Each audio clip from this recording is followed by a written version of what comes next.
Hello guys, welcome back to my basic review tutorial. Today, ituturo ko sa inyo kung paano gumawa ng sarili nating pattern. So by the way guys, pattern is similar to Hatch in AutoCAD, but in Revit we call it as pattern. Let's say we have a requirement na 150 by 1 na tiles. First step is to go to architecture, then model line. You can use line or rectangle to draw the tiles. Edit lang natin. 1, 2. Then, sorry.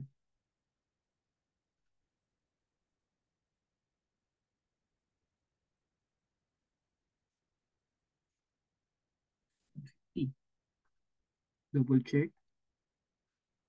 1, 2 by 2, 150. Copy. Copy. Next step, select your design. Then, go to PyRevit. Then, make pattern. Type nyo yung name. 150 by 12 tiles. Create pattern. Select nyo dito sa upper part. Then, sa lower part. Okay. So, yun guys, nakagawa na tayo ng pattern. Next step, paano naman natin siya i-apply sa ating floor? So as you can see guys, as you can see here guys, meron na ako nagawang similar sa pattern na ginawa natin.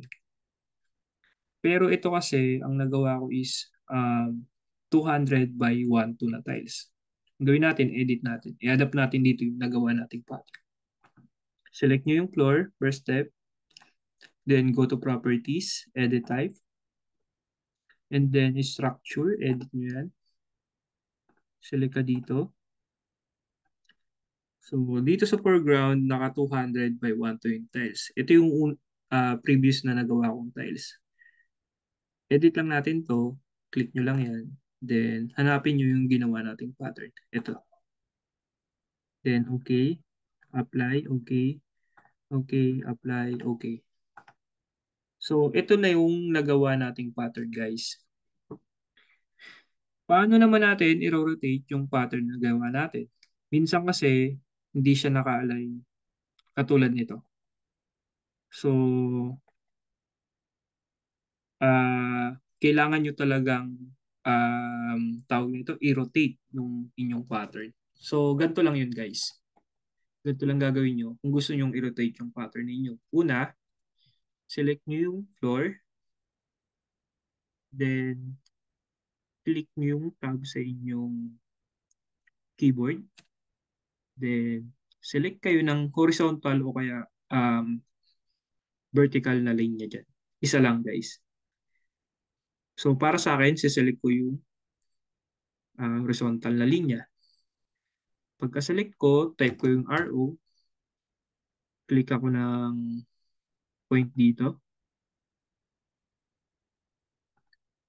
Yan. Pag may lumabas na ganito guys, na line na ganito, ibig sabihin yan, yan na yung magiging reference ninyo for rotation.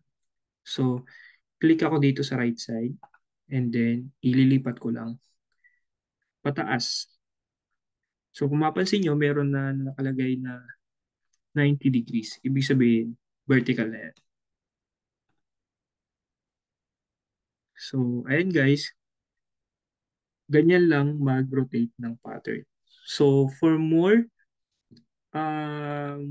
basic review tutorial, kindly follow me on Facebook. Thank you.